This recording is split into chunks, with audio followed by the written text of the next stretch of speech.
نبی پاک علیہ السلام کے طریقے پر جو بندہ چلتا ہے نا، جو حضور کے طریقے پہ چلتا ہے، وہ اللہ کا محبوب بن جاتا ہے۔ جو شرط یہ ہے کہ وہ اخلاص کے ساتھ نبی پاک کے طریقے پہ چلے، دنیا کو دکھانے کے لیے پگڑیاں نہ باندھتا پھرے، وہ کہے کہ چونکہ میں پیر صاحب ہوں تو میں نے باندھ لی ہے، اس لیے یہ ماحول نہ بنائے، وہ بنائے اللہ کی رضا کے لیے، اللہ تبارک و تعالیٰ کی رضا کے لیے نبی پاک کی غلامی کرے، اللہ اسے اپنا محبوب بنا لیتا ہے۔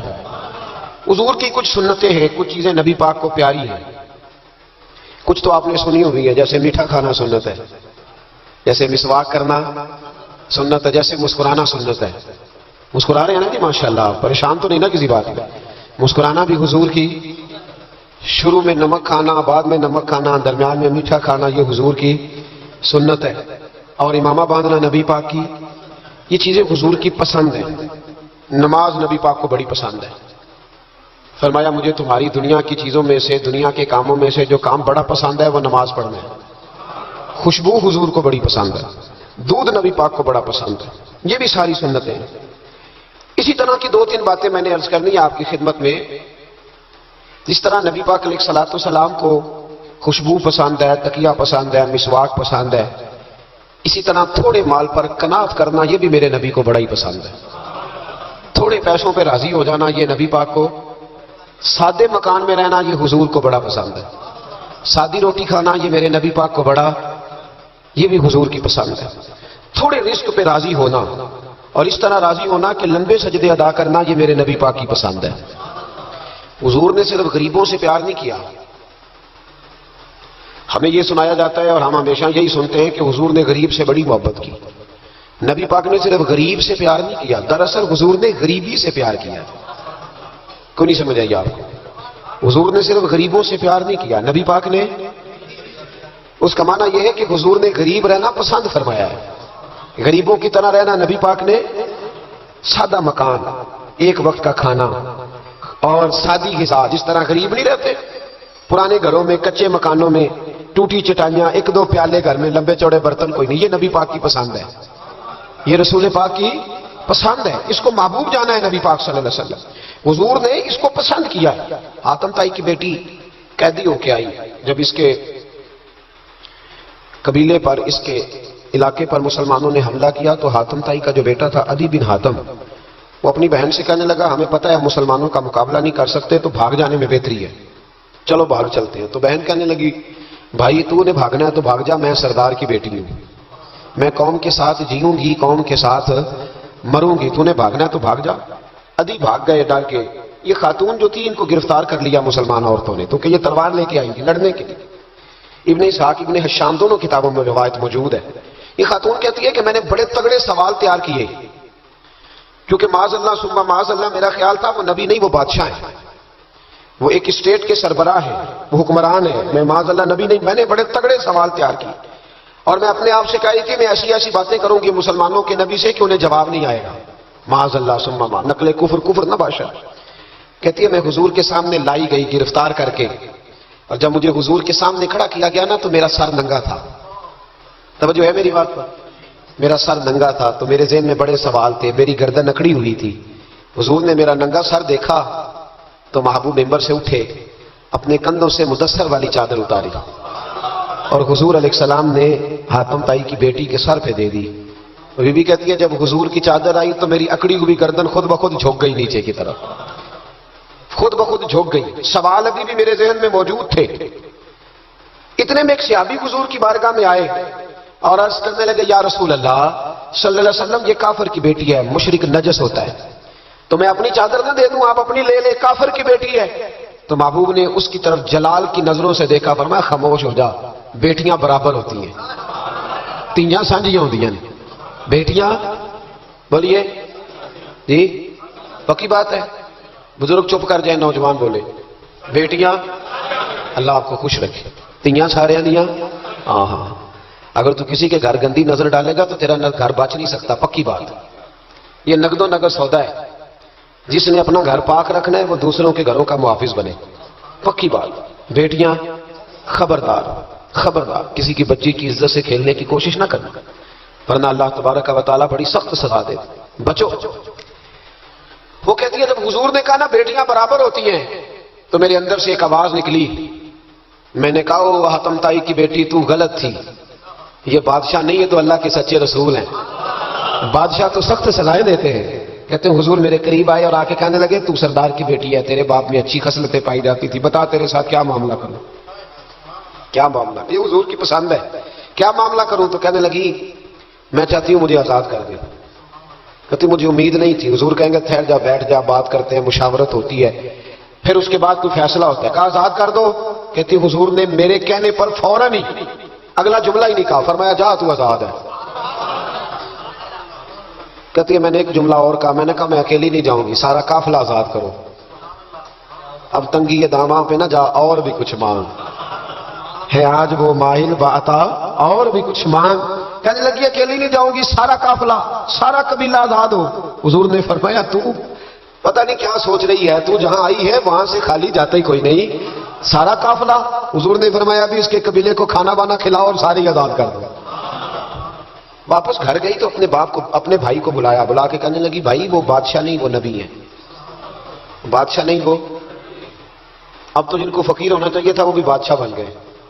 بادشاہ سلامت، بادشاہ سلامت. میں رات بورے والے میں تھا. بھائی مہربانی پیسے نہ لے کے آئیے گا، باپ اپنی اپنی جگہ پر بیٹھے، یہ کام بالکل نہ کریں، اللہ آپ کو خوش رکھے، برکت دے.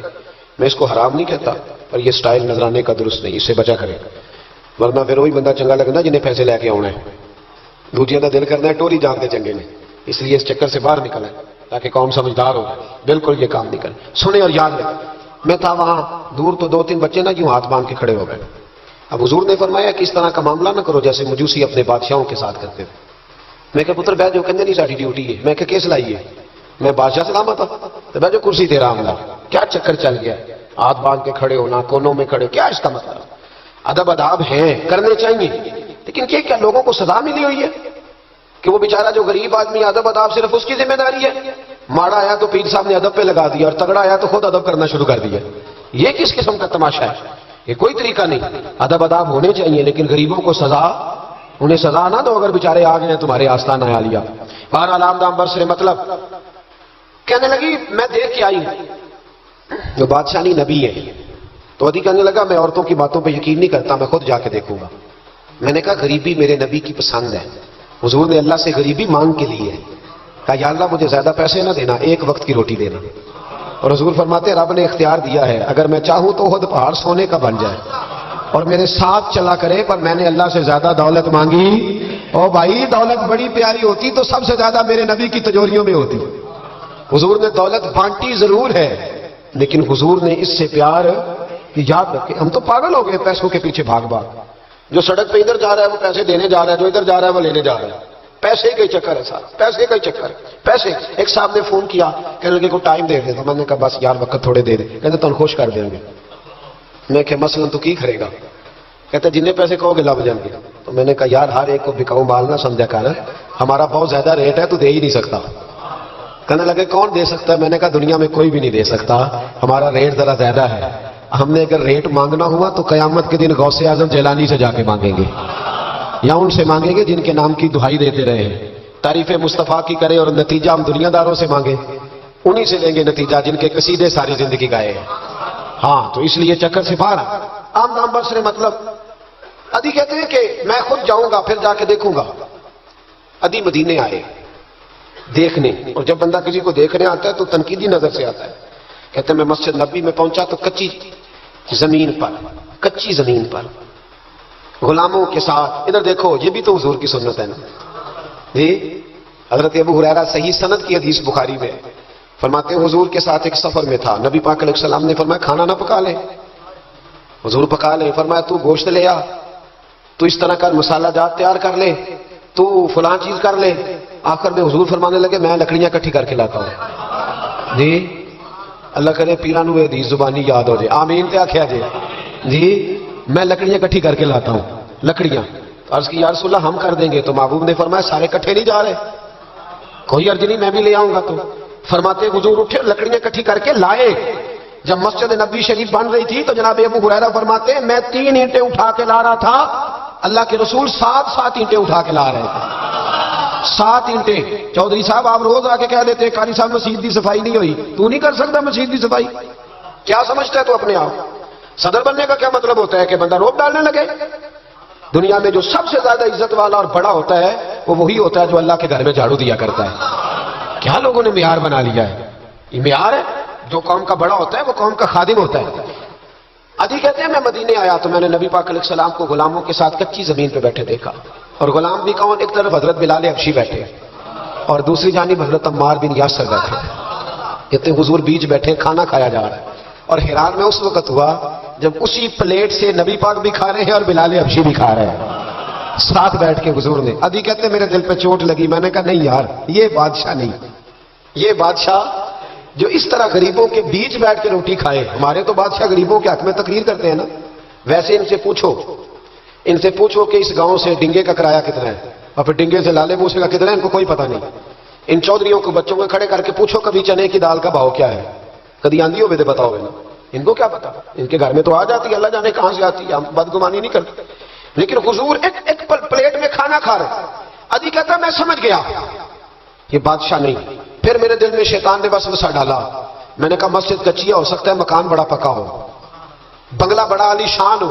حضور کی عادت مبارکہ تھی جب کوئی مہمان آتا تھا تو یا مسجد میں اصحاب صفہ کے ساتھ رکھتے تھے یا کسی صحابی کو دے دیتے تھے، وہ اپنے گھر لے جاتے تھے۔ عدی کہتے ہیں میں نے جب سلام کلام کیا نا، دل میں خیال تھا کہ گھر بڑا عالی شان ہوگا، تو محبوب فرمانے لگے میرے دل میں خیال ہے، دیکھیے میرے نبی کو اللہ نے کتنا علم غیب عطا فرمایا ہے۔ کہتے ہیں میرے دل میں خیال ہے۔ مصطفیٰ کریم فرمانے لگے یار تو یہاں نہ بیٹھ، چل میں تجھے گھر لے چلتا ہوں۔ خیال آیا مسلمان نیک و بد پہچان جاتے ہیں اور محمد آدمی کے دل کی باتیں جان جاتے ہیں صلی اللہ ہو۔ میں بریلی شریف میں تھا تو اعلیٰ حضرت کے بھائی مولانا حسن رضا خان صاحب رحمۃ اللہ علیہ، ان کے پوتے تھے شیخ الحدیث مولانا تحسین رضا خان صاحب، بڑے اچھے شاعر تھے اور نعت کی صنف سے بڑے آگاہ تھے، بڑا عمدہ مطلع کہتے تھے، مزہ آ جاتا تھا۔ تھوڑی سی مجھے بھی دلچسپی رہی شاعری سے تو میں بڑا خوش ہوتا تھا۔ ایک دن میں نے ان سے کہا کہ حضرت جی کو تازہ قطع کہے، تازہ ہونا چاہیے۔ فرمانے لگے چلو 10 منٹ کا ٹائم کو بھی کہہ دیتے ہیں۔ تازہ قطع کہا، کہنے لگے علم غیب رسول کے منکر اس حقیقت کو بھول جاتے ہیں، غیب مانا کہ راز ہے لیکن راز اپنوں سے کب چھپاتے ہیں۔ غیب مانا کہ راز ہے لیکن راز اپنوں سے کب چھپاتے ہیں۔ تازہ قطع کہا۔ ادی بن عاصم کہتے ہیں حضور مجھے لے کے چلے، جب نبی پاک گھر کی طرف لے کے چلے تو رستے میں ایک بوڑھی اماں مل گئی، پھٹے پرانے کپڑے، کہنے لگی یا رسول اللہ میں آپ کی طرف ہی جا رہی ہوں، ضروری کام ہے۔ تو حضور نے فرمایا چل تو جا رہی تھی میں خود جو آ گیا ہوں۔ ادی کہتے ہیں چوک میں اس بوڑھی نے حضور کو کھڑا کر لیا۔ کبھی دیکھا آپ نے اپنا وزیر چوک میں کھڑا؟ آپ کو اسی ایم پی کبھی نہیں دیکھا، وزیر تو دور رہ گیا، چوک میں کھڑا کر لیا نبی پاک صلی اللہ علیہ وسلم۔ اور وہ بی بی اپنے دکھڑے سنانے لگی، کہتے قربان جاؤں وہ دیر تک باتیں کرتی رہی اور نبی پاک سنتے رہے۔ ادی کہتے ہیں میرے دل پہ دوسری چوٹ لگی، میں نے کہا جو اس طرح غریبی سے پیار کرے وہ بادشاہ نہیں، وہ اللہ کے سچے رسول ہیں۔ حضور مجھے گھر لے گئے، جناب سیدہ طیبہ طاہرہ حضرت عائشہ صدیقہ رضی اللہ تعالی عنہا کے حجرے میں، اور حضور جب اندر لے گئے تو ایک چٹائی پڑی ہے کھجور کی چھال کی، وہ بھی پھٹی ہے 2 جگہ سے، ایک مٹکا 2 پیالے، ایک تکیہ جس میں کھجور کی چھال بھری ہوئی ہے۔ کہتے ہیں حضور مجھے لے گئے، میں نے محبوب کا وہ مکان جنت نشان، میں نے وہ مکان دیکھا جہاں حضرت جبریل حاضری دینے آیا کرتے، میں نے وہ مکان دیکھا جس کے دروازے پہ 70 ہزار فرشتے ڈیوٹی کرتے، میں نے وہ مکان دیکھا۔ کہتے میں حیران ہو گیا۔ حضور مجھے بٹھا کے گئے دوسرے کمرے میں اور وہاں سے حضور سرکہ لائے، کھجورے لائے، تھوڑا سا کھانا لائے، کہتے میرے سامنے رکھا۔ اب میں نے اس کھانے کی سادگی کو بھی دیکھا، لگے جو مزدور شاہ ایسا، نہ دھن نہ دولت سربراہ ایسا، فلک نشیں کا زمین پہ گھر ہے، میرا پیغمبر عظیم تر ہے۔ کہتے ہیں حضور صلی اللہ علیہ وسلم نے کھانا دیا تو حضور کی وہ سادگی، ادھر دیکھیں اس بندے میں سادگی نہیں نہ ہوتی، اس میں اپنائیت نہیں ہوتی۔ آپ کو سمجھ آئے تب بھی ٹھیک ہے، نہ آئے تب بھی ٹھیک ہے، پر میں آپ کو بڑی بات سمجھا رہا ہوں، جس میں سادگی نہیں ہوتی اس میں اپنائیت ہے۔ وہ تو دیکھتا ہے کہ اس کے کپڑے اس قابل ہے کہ نہیں، میرے سینے سے لگ بھی سکتا ہے کہ نہیں، اس میں اپنائیت ہے۔ جو لوگ سادے نہیں ہوتے ان کے زیادہ رشتے نہیں ہوتے، ان کا لوگوں سے زیادہ پیار ہے، اس لیے کہ وہ تو انتظار کرتے ہیں، کہتے ہیں میرے نال دی جتی پائے گا تو میرے نال ٹرے گا۔ جو سادے ہوتے ہیں نا، سادے جو لوگ غریب پرور ہوتے، ان کے رشتے بڑے پیار، بڑا محبتیں، بڑی زمانہ ان سے بڑا وابستہ ہو جاتا ہے، اس لیے کہ وہ لوگوں کے قریب آ جاتے ہیں، وہ نیچے اتر کر لوگوں سے ملتے گلتے، وہ یہ نہیں دیکھتے میرا قد کتنا بڑا ہے، وہ یہ دیکھتے ہیں یار سامنے والے کا پیار مجھ سے کتنا ہے۔ وہ نیچے اتر کر لوگوں سے کہتے ہیں نبی پاک علیہ الصلوۃ والسلام نے بڑا سادہ سا مجھے کھانا دیا. جب میں کھا چکا تو حضور فرمانے لگے سارا کچھ تو آپ نے دیکھ لیا, کیا پروگرام ہے, کب جانا ہے آپ نے؟ دیکھ لیا سارا کچھ, اگلا پروگرام بنایا. تو ادی کہتے ہیں میں دور بیٹھا تھا, میں اٹھ کے قریب آ گیا, میں نے کہا محبوبہ اب کہاں جانا ہے, مجھے کلمہ پڑھائے, میں مسلمان ہونا چاہتا ہوں. یہ غریبی حضور کی پسند ہے. تھوڑے پہ گزارا کرنا سیکھو. پتہ ہے دنیا میں سب سے زیادہ سکھی کون بندہ ہے؟ وہ بندہ سکھی ہے جسے اللہ نے جو دیا ہے نا وہ اس پہ راضی ہو گیا ہے. وہ بندہ بڑا سکھی ہے. جو دائیں بھی دیکھتا ہے بائیں بھی دیکھتا ہے, کسی کی کار دیکھتا ہے, کسی کی ہیوی بائک دیکھتا ہے, وہ ٹینشن میں رہتا ہے. سکھی رہنا چاہتے ہو تو جو اللہ نے دیا اس کی حضور کی پسند ہے. دوسری بات, معاف کرنا میرے نبی کو بڑا ہی پسند ہے. کیا کرنا؟ بول کے بتائیں. بول. نبی پاک کو بڑا. آپ بھی معاف کر دیتے ہیں جی؟ ہمارے ہاں معافی نہیں ہوتی, صلح ہو جاتی ہے. چودھری صاحب پریشر پایا, صلح کر لو, کہنے چلو ان چودھری جی کیویں موڑیے, صلح کر لینے, پھر جدو قابو آئے گا دیکھی جائے گی. تو یہ معافی نہیں ہوتی. یہ کیا ہوتا ہے؟ آپ جب کسی کو معاف کرتے ہیں تو آپ کا قد اونچا ہوتا ہے. ایک پتے کی بات لکھی ہے میرے اعلیٰ حضرت نے, اسے پلے سے باندھ لو. اعلیٰ حضرت فرماتے ہیں بدلہ لینے والا پریشان رہتا ہے اور معاف کرنے والے کو اللہ سکون عطا فرما دیتا ہے. معاف کرنے والے کو اللہ, اگر سکون چاہتے ہو تو معاف کرنا سیکھو, درگزر کرو. درگزر حضور کی پسند ہے. نبی پاک معاف کرنے کو بڑا پسند کرتے. لمبی چوڑی بات دل میں بسا کے رکھنا, بغض پالنا, کسی کے خلاف پلاننگ کرنا, یہ حضور کو پسند. نبی پاک ایک جنگ سے واپس آ رہے تھے, تلوار مبارک ہاتھ میں تھی, تو ایک جگہ حضور کا آرام کرنے کو دل چاہا. اللہ کے محبوب صلی اللہ علیہ وسلم نے اپنی تلوار درخت سے لٹکائی, حضور آرام کرنے لگے. باقی صحابہ دور دور آرام کر رہے تھے. غوث بن حارث نام کا ایک شخص تھا, بخاری میں موجود ہے, کافر تھا. اس نے حضور کو آرام کرتے دیکھا, حالانکہ نبی پاک فرماتے ہیں میری آنکھیں بند ہوتی ہیں, دل میرا جاگتا رہتا ہے. اس نے دیکھا حضور علیہ السلام کی تلوار لٹک رہی ہے, تو آ کے تلوار اتاری. جب تلوار اتاری تو حضور کی آنکھ کھلی, کوئی بے چینی نہیں. اللہ کے حبیب اطمینان سے آرام کرو. کہنے لگا اے محمد ابن عبداللہ, سب کہیے صلی اللہ علیہ وسلم, اے محمد ابن عبداللہ صلی اللہ علیہ وسلم, اب آپ کو مجھ سے کون بچائے گا؟ کون بچائے گا؟ میرے محبوب کا توکل دے کے, بھروسہ دے کے, یقین دے کے. حضور اٹھ کے بیٹھ گئے, دستار مبارک کو سیدھا کیا, فرمانے لگے مجھے میرا رب بچائے گا, مجھے میرا رب بچائے گا. جب آپ کی زبان سے یہ لفظ نکلے تو وہ کانپنے لگ گیا, کافر کانپا, اس کے ہاتھوں سے تلوار گر گئی. اللہ کے محبوب نے اٹھ کے تلوار پکڑ لی, فرمانے لگے مجھے تو میرے رب نے بچا لیا ہے, وہ تو بتا تجھے کون بچائے گا؟ مجھے میرے رب نے. اچھا اب یہ بتائیں آپ کہ ہمارے قابو بندہ آ جائے جو اس طرح حملہ کرنے آئے تو ہم کیا حال کرتے ہیں؟ بولے. یہاں تو بعد میں پتہ چلتا ہے کہ بیچارہ چور نہیں تھا, لیکن لوگوں نے مار مار کے مار ڈالا, بعد میں پتہ لگتا ہے. غور کرنا, غور. ان روایتوں کو صرف سن کے نہ گزر جایا کرو, اس کا پس منظر سمجھیے. بندہ قتل کرنے آیا ہے, اس کی تلوار قابو آئی, حضور نے فرمایا تیرے ساتھ کیا کروں, مجھے تو اللہ نے بچا لیا. اس نے گردن جھکائی. مطلب یہ تھا کہ جو دل کرے کرے. تو محبوب علیہ السلام مسکرائے, فرمانے لگے جا میں نے تجھے معاف کیا. چلو انجی دعا کر لو, اسی چھوٹے بھرا نہیں معاف کرنا سیکھ جائیے. چلو کوئی ساس سورا نو ہی معافی دے چڑے, کوئی نو ہی ساس سورے نے معاف کر چڑے, کہیں تو معافی ملے, کہیں تو جان چھوٹ جائے. کوئی کسی کو معاف کرے, خامد بیوی کو کر دے, چلو بیوی صاحب بھی بڑی دکھی ہیں, آپ تو ہر بیوی دکھی ہے اللہ ماشاء اللہ, وہی کہیں معافی دے دے.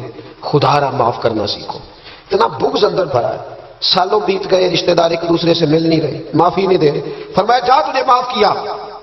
وہ شخص جانے لگا, اگلے لفظ قاضی یاز مالکی نے شفا شریف میں لکھے. جب جانے لگا تو حضور نے آواز دی, واپس آیا. محبوب فرمانے لگے یار اتنی دور سے چل کے آیا ہے, میرا طریقہ نہیں مہمان کو خالی بھیجنے کا, لیکن اب یہاں سفر میں تجھے کیا دوں, تو اس طرح کر, یہ تلوار میری تحفے میں لے جا, کر کے دکھا نا تو بھی ایسے. تو حضور کی غلامی کا دعویٰ نہیں کرتا. یہاں تو پوری پوری ملت کا نقصان ہو گیا, پر دیندار کہلانے والوں نے ایک دوسرے کو معاف نہیں کیا. یہاں تو نظریے اور جماعتیں داؤں پہ لگ گئی, لیکن دیندار کہلانے والے ایک دوسرے کو معاف نہ کر سکے. اللہ جانے وہ کیا ایسی باتیں تھیں جو رہ گئی سینوں میں, بستیاں اجڑ گئی پر ہم معاف نہ کر سکے. چند باتیں نہ دلوں سے نکال پائے. ایک نظریے کہ لوگ ایک جگہ اکٹھے بیٹھنے کے قابل نہ رہے, جا تلوار لے جا.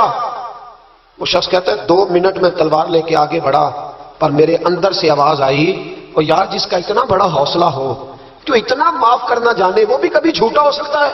تو میں تلوار لے کے قتل کرنے آیا تھا, تحفہ لے کے جا رہا تھا, واپس آیا. میں نے کہا محبوبہ ساری دنیا جھوٹ بولتی ہے, جو معاف کرنے کی ادا تیری ہے وہ بتاتی ہے کہ تو اللہ کا سچا رسول ہے. کلمہ پڑھ گئے وہ شخص. معافی نہیں کرتے. درگزر والا کھاتا ہی کوئی نہیں.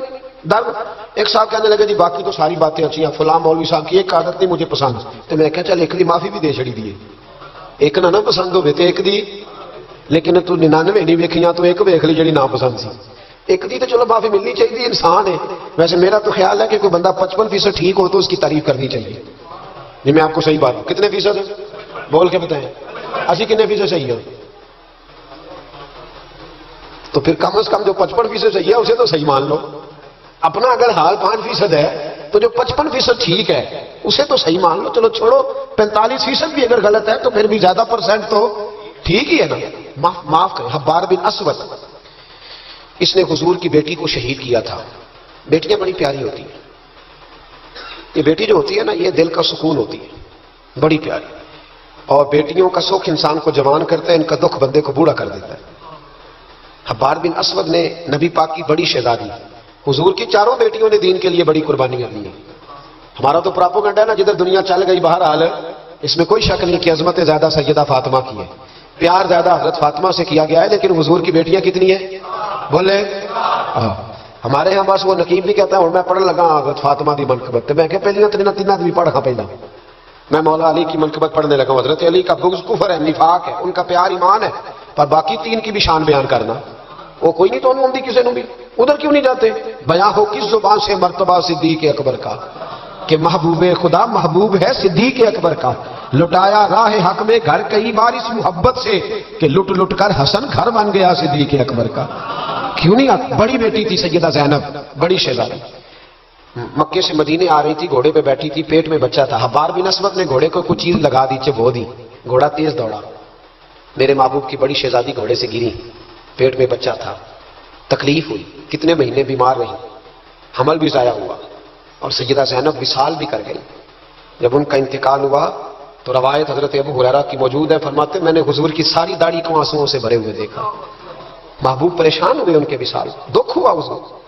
وہ قاتل حبار بن اسود فتح مکہ کے موقع پر چہرے پر نقاب پہن کے آ گیا اور حضور کے سامنے کھڑے ہو کے کہنے لگا یا رسول اللہ کو بہت بڑا دشمن بھی آئے تو معاف کر دیتے ہو, بہت بڑا دشمن بھی. میرے نبی پاک نے فرمایا حبار چہرے سے کپڑا ہٹا, بیٹیاں بھولا نہیں کرتی, پر تو کلمہ پڑھ میں تجھے بھی معاف کرنے کو تیار ہوں. تیرا حوصلہ کدھر ہے؟ تو درگزر ہی نہیں کرتا, تو سڑک پہ لڑ رہا ہے, چوک پہ لڑ رہا ہے. آخری بات سنیں, حضور نے غریبی کو پسند کیا, معاف کرنے کو بڑا پسند کیا, اور نبی پاک صلی اللہ تعالی علیہ وآلہ وسلم نے صلح کرانے کو بڑا پسند فرمایا. کیا کرانے کو؟ جی فرمایا اگر صلح کرانے کے لیے تمہیں بظاہر خلاف واقعہ بات بھی کہنی پڑے, یعنی لگے کہ جھوٹ بولنا پڑ رہا ہے, تو میرے نبی نے اجازت دی, پھر بھی صلح کرا دو. آج ہم نہ لڑائی کرا رہے ہیں, لڑائی کرا رہے ہیں, لیڈروں کی بھی لڑائی کئی مشیر کے لات کراتے ہیں, اس پر دلیل دوں گا, مشیر ناراض نہ ہو جائے پر دلیل دوں گا. مولا علی شیر خدا سے ایک شخص نے کہا حضور باقی 3 خلفاء کے زمانے میں اتنی جنگ نہیں تھی جتنی آپ کے زمانے میں, تو آپ فرمانے لگے ان تینوں کا مشیر میں تھا, میرے مشیر تیرے جیسے ہیں, اس لیے یہ تباہی ہو رہی ہے.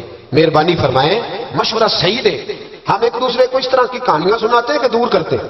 حضور نے, پتہ ہے آپ کو, بڑی مشہور حدیث ہے بخاری میں, نبی پاک صلی اللہ علیہ وسلم نے فرمایا اگر میں دیر سے آیا نا تو جماعت کرا لینا, انتظار نہ کرنا. یا رسول اللہ آپ جماعت چھوڑ کیوں رہے ہیں؟ فرمایا 2 قبیلوں کی صلح کرانے جا رہا ہوں. حضور نے فرمایا جماعت میں میرا انتظار ہے. کہاں جا رہے تھے نبی پاک؟ بولے سن لو حدیث مسند امام احمد بن حنبل میں, فرمایا 2 مسلمانوں کی صلح کرا دے, اللہ تجھے 2 حج اور 2 عمرے کا ثواب عطا فرمائے گا. 2 حج اور چلو یہ پھول نہیں پہنے, کسی استقبال نہیں کرنا, کسی فوٹو نہیں دینی کہ حج ہی ہو گیا ہے, لیکن حج ملے گا ضرور, اس لیے کہ میرے نبی نے وعدہ فرمایا ہے. لوگوں کو قریب کرنے کا سبب بنے, قریب کریں, لڑائیاں نہ کرائیں, صلح کرائیں, مہربانی کریں, اتحاد کی بات کریں. ایک دوسرے اگر 2 بھائی آپس میں ناراض ہیں تو ان کے اندر قربتیں پیدا کریں, کہیں کہ ان کی صلح ہو, انہیں قریب کرائیں, ان کے ساتھ محبت کے رشتے قائم کرائیں. ہم لڑائی کرا کے لوگوں کو اپنے ساتھ سیٹ رکھنا چاہتے ہیں. کبھی سنتے نہیں آپ کہ مدینے سے جو لوگ آئے اور جو مکے سے جو لوگ مدینے آئے اور جو مدینے میں رہ گئے حضور نے بھائی بھائی بنا دیے. فرمایا بھائی بھائی بن جاؤ. حضور نے ایسے رشتے قائم کیے کہ وہ ساری زندگی قائم رہے. تو لوگوں کو لڑانے کا سبب کیوں بنتا ہے؟ لوگوں کو ملائیں, یہ حضور کی پسند ہے. 3 باتیں میں نے عرض کی ہیں. غریبی نبی پاک کی پسند ہے, معاف کرنا حضور کی, صلح کرانا نبی پاک کی. ان تینوں حضور کی سنتوں پر عمل کریں. ملے گا کیا؟ اللہ ہمیں اپنا محبوب بنا لے گا۔ جب ہم یہ کام کریں گے تو پھر رب ہم سے محبت فرمائے گا۔ انسان کی زندگی نفع بخش اس وقت ہوتی ہے جب وہ اللہ تعالیٰ کے احکامات پر عمل کرتا ہے۔ خوبصورت آدمی، پڑھا لکھا آدمی، سمجھدار آدمی، زمیندار آدمی، جائیداد والا، وہ کامیاب اس وقت ہوتا ہے جب وہ اللہ رسول کی بارگاہ میں مقبول ہوتا ہے جل شانہ و صلی اللہ تعالیٰ علیہ وسلم۔ اپنا اپنا معیار ہر انسان نے بنایا ہوتا ہے کامیابی کا۔ کچھ لوگوں کا خیال یہ ہوتا ہے کہ بچے میرے پڑھ گئے، اپنی اپنی جگہ پہ سیٹ ہو گئے، میں اب بڑے سکون میں ہوں۔ کچھ کی رائے یہ ہوتی ہے کہ میں نے سب بچے بچیوں کا بیاہ کر دیا ہے، گھر میرا بن گیا ہے، اب میں بڑے آرام میں ہوں، قرار میں ہوں، سکون میں ہوں۔ تو اپنی اپنی رائے ہوتی ہے، لیکن حقیقت وہ ہے، اصل وہ ہے جسے اللہ کے قرآن نے بیان کیا۔ اللہ کریم نے فرمایا والعصر، اے محبوب علیہ السلام ہمیں آپ کے زمانہ مبارکہ کی قسم ہو، ان الانسان لفی خسر، فرمایا بے شک انسان خسارے میں، نقصان میں۔ وہ اپنے تئیں کوئی دعویٰ کر لیتا ہے، آپ دیکھتے ہیں کہ بہت سارے لوگوں کے دعوے اپنے اپنے ہوتے ہیں نا۔ کسی بھی طالب علم سے آپ پوچھیں پیپر دے کے آئے تو پیپر کیسا ہوا ہے تو کیا کہتا ہے؟ بولیے۔ جب کینڈیڈیٹ الیکشن لڑتے ہیں تو رات کو جب وہ سوتے ہیں تو سارے جیت کے ہی سوتے ہیں، ان کو سب یہی کہتے ہیں کہ لوگ سارے تیرے ساتھ ہی ہیں۔ حالات، یہ جتنے بادشاہ حکمران ہوتے ہیں ان کے بگڑنے کی بنیادی وجہ ہوتی ہے کہ یہ خوش فہمیوں میں مبتلا ہوتے ہیں۔ ہم میں سے بھی ڈھیر سارے لوگ ہیں جو خوش فہمیوں میں مبتلا ہیں۔ کچھ کہتے ہیں جناب ہماری نسبت بڑی تگڑی ہے۔ بھئی نسبت تو امام حسین سے تگڑی تو کسی کی نہیں نا، تو ساری رات نماز پڑھتے تھے، روزے رکھتے تھے، اللہ کو یاد کرتے تھے۔ آپ خالی نسبت پر بیٹھ کر عمل چھوڑ جائیں تو یہ کیسے ممکن ہے؟ تو اپنے اپنے تئیں لوگوں نے معیار کامیابی کے قائم کر لیے ہیں۔ اللہ فرماتا ہے کہ محبوب مجھے قسم ہو زمانے کی، انسان نقصان میں، یہ دن بدن جو وقت گزار رہا ہے تو اس کا نقصان، اس کا خسارہ، اس کا گھاٹا بڑھتا جا رہا ہے، روز نقصان میں۔ کتنا کتنا عمر کا حصہ لوگوں نے ضائع کر دیا، کتنے کتنے بہترین لوگ تھے لیکن روزی روٹی کے پیچھے وقت سارا برباد ہو گیا۔ یہ رزق حلال کے لیے دوڑ دھوپ ہو وہ تو بڑی بات ہے، لیکن تکبر کے لیے اور خواہشات، بھیجا خواہشات کی تکمیل کے لیے، ایک دوسرے سے آگے بڑھنے کے لیے بڑا وقت ضائع کیا لوگوں نے۔ اچھا کوئی بھی نہیں جیتا، خاندانوں میں بھی کوئی نہیں جیتا، برادریوں میں بھی کوئی نہیں جیتا، پر لڑائی ساری زندگی کی ہے، میں نے آگے گزرنا ہے، میں نے آگے، حالانکہ کوئی کسی کو جیتنے دیتا ہی نہیں۔ تو اپنے اپنے تئیں لوگوں نے معیار قائم کیے کامیابی کے۔ اللہ فرماتے ہیں بے شک انسان نقصان میں ہے، لیکن جس میں 4 خوبیاں پائی جائیں، ادھر دیکھو میری طرف، جس میں 4 خوبیاں پائی جائیں، اللہ کا قرآن کہتا ہے وہ بندہ کامیاب ہو جاتا ہے۔ 4 خوبیاں اس کے اندر ہو۔ کون کون سی؟ الا الذین آمنوا، سب نقصان میں نہیں سوائے ان لوگوں کے جو ایمان لائے۔ سب سے پہلے کیا کرے؟ ایمان ہو اس کے پاس، مضبوط ایمان، وعملوا الصالحات، اور ایمان بھی لائے اور نیک کام بھی کرے، اور صرف نیک کام نہ کرے، وتواصوا بالحق، لوگوں کو حق بات کی نصیحت بھی کرے۔ اور ظاہر ہے سچ بولے گا، حق بولے گا تو بڑے لوگوں کے مفادات کو ٹھیس پہنچے گی، کچھ لوگوں کو تکلیف بھی ہوگی، تو اب جب تکلیف ہوگی تو پھر مصیبت بھی آئے گی۔ تو اگر حق بات کہنی ہے تو پھر کیا کرے؟ وتواصوا بالصبر، پر ایک دوسرے کو صبر کی بھی وصیت کرے۔ 4 چیزیں پائی جائیں، ایمان، اعمال صالحہ، حق کی نصیحت، اس رستے میں آنے والی تکلیف پر صبر۔ اگر یہ 4 چیزیں میسر آتی ہیں تو اللہ کا قرآن کہتا ہے بندہ کامیاب ہے۔ اور اگر یہ 4 چیزیں نہیں تو پھر کوئی بندہ جتنا مرضی دعویٰ کرے، جتنا مرضی شور کرے، جتنا مرضی اعلان کرے، وہ کامیاب ہو سکتا۔ سب سے پہلے تو اپنا ایمان پکا کریں۔ یہ جو کچی پکی باتیں کرتے ہیں نا لوگ، بھئی مسلمان جو ہوتا ہے نا، مسلمان وہ لاوارث نہیں ہوتا، وہ وارث والا ہوتا ہے، اس کا رب ہر وقت اپنی رحمت سے اس کی حفاظت کرتا ہے۔ مسلمان ہر وقت نبی پاک علیہ السلام کی نگاہ کرم میں رہتا ہے۔ اسے کمزور باتیں نہیں کرنی چاہیے کہ میرے کو پیچھے چڑھ گیا تو پتہ نہیں کیا ہو جائے گا، برادری مخالف ہو گئی تو پتہ نہیں کیا ہو جائے گا، سچ بول دوں گا تو لوگ پتہ نہیں مجھے مار دیں گے، ایسا ہو نہیں سکتا۔ چھری حضرت ابراہیم چلائے بھی نا تو حضرت اسماعیل کے حلق پہ چلنا اس نے تب بھی ہے جب اللہ حکم کرے گا تو اللہ کی حکمت ہوگی. حکمت الہی ہوتی ہے تو کوئی کام ہوتا ہے، ورنہ ہوتا تو اپنی طبیعت میں مضبوط ایمان، توکل، اللہ پہ بھروسہ، مضبوطی افکار کی، کچی باتیں نہیں. جو لوگ کمزور ذہن رکھتے ہیں ساری زندگی فیصلہ ہی نہیں ہوتا، کوئی ڈرتے رہتے ہیں، سہمے سہمے وقت گزارتے ہیں. اپنے آپ کو فکری، یہ جو ایمان ہوتا ہے یہ بندے کو طاقتور کرتا ہے، بندہ مضبوط ہو جاتا ہے. مجھے بتائیے نا، جب ایمان پکا ہو کہ روزی دینے والا اللہ ہے تو پھر بندہ کسی مالدار آدمی کے پیچھے کبھی بھاگتا ہے، کبھی کسی بڑے آدمی سے ڈرتا ہے؟ جب اسے پتا ہو کہ عزت اور ذلت اللہ کے دستے قدرت میں ہے، پھر وہ سیاستیں، سازشیں، یہ کام کرتا ہے. تو پہلے تو مضبوطی ایمان درکار ہے ہماری بچوں کے اندر، ہمارے مزاجوں کے اندر. جب تک وہ مضبوطی ایمان، حضرت مولا علی شیر خدا کرم اللہ تعالی وجہہ الکریم ایک دفعہ بڑے علیل ہو گئے، کمزوری آ جاتی ہے، بندہ بیمار ہو جاتا ہے. تو ہمارے ہاں بیمار لوگ بعض اوقات ایسا جملہ بولتے ہیں جو کفر کے زمرے میں چلا جاتا ہے. آپ پریشان ضرور ہیں، تکلیف میں ضرور ہیں، لیکن آپ بات وہی کریں گے جو شریعت اجازت دیتی ہے.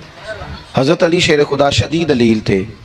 ایک صحابی تیمارداری کرنے گئے تو حضرت مولا علی کا چہرہ دیکھ کے پریشان ہو گئے، کہنے لگے آپ تو بڑے سخت علیل ہیں، اللہ خیر کرے، اللہ تعالیٰ آپ کو صحت دے. تو حضرت علی کہنے لگے تو فکر نہ کر، مجھے اس بیماری سے کچھ بھی نہیں ہوگا.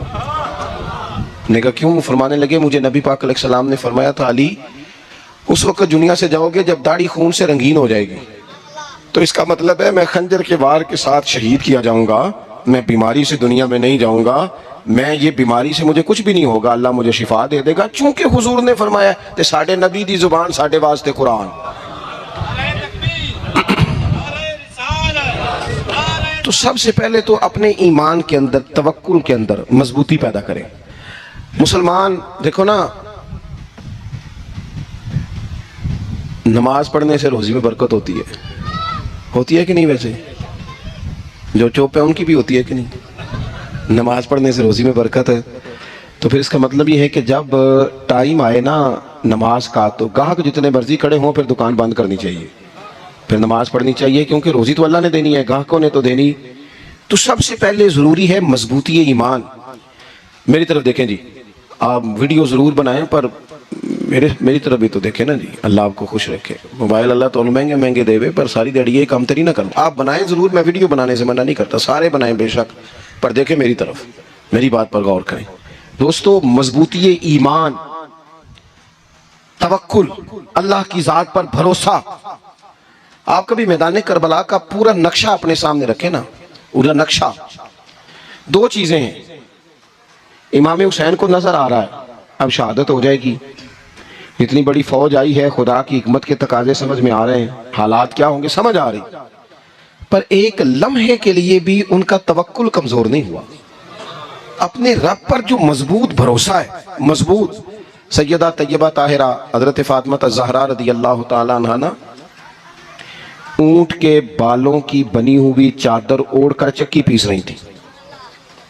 یہاں بیویاں بڑا روتی ہیں، غریبی بڑی ہے، بڑی غریبی ہے. حالانکہ اب کون بندہ پیبند والے کپڑے پہنتا ہے جی، دور ہی گزر گیا. اب تو بڑی مشکل سے وہ لوگ ملتے ہیں جو جوتا ٹوٹ جائے تو گانٹھ کے پہنے، ورنہ تو نئے جوتے آ جاتے ہیں. حضرت سیدہ پاک اونٹ کے بالوں کی بنی ہوئی چادر اوڑھ کے چکی پیس رہی تھی. تو نبی پاک صلی اللہ علیہ وسلم نے دیکھا، آنکھوں میں آنسو ضرور آئے، پر محبوب نے فرمایا فاطمہ دنیا میں تھوڑی سی تکلیف برداشت کرو، قیامت کی ساری عزتیں اللہ آپ کو ہی عطا فرمائے گا. تو توکل کی مضبوطی، اللہ کی ذات پر بھروسہ، اپنے رب کریم کے ساتھ امیدوں کا وابستہ کرنا، اس سے مضبوطی آئے. دوسرا فرمایا وَعَمِلُوا الصَّالِحَاتِ، بہترین عمل کیا جائے زندگی میں، نیک اعمال کیے جائے، وقت ضائع نہ کیا جائے. ہر وقت کوئی نہ کوئی کام بندہ کرتا رہے. یہاں بہت سارے لوگ ہیں جن کو لوگ نیک کہنا شروع کر دیتے ہیں نا، وہ سمجھ لیتے ہیں شاید ہم سچی مچی نیک ہیں. لوگ جو کہتے ہیں حضرت صاحب قبلہ، پیر صاحب قبلہ، میں یہ طالب علموں کو، دوستوں کو، بلکہ اپنے آپ کو بھی کئی دفعہ کہتا رہتا ہوں، اپنے آپ کو سمجھاتا ہوں کہ یہ لوگ تجھے کہہ رہے ہیں حضرت صاحب، یہ تو رات کو تو اپنے آپ سے پوچھنا، اپنے رب سے پوچھ. کبھی موقع ملے تو اپنی گریبان میں جھانک، غور کر کے تیری کیفیت کیا ہے. تنہائی میں تیرا دل اللہ سے جڑتا ہے کہ نہیں؟ عبادت میں دل لگتا ہے کہ نہیں؟ خدا کا خوف دل میں رہتا ہے کہ نہیں؟ غریب کی محبت، عزیزوں قربت والوں کا احساس طبیعت میں موجود رہتا ہے کہ نہیں؟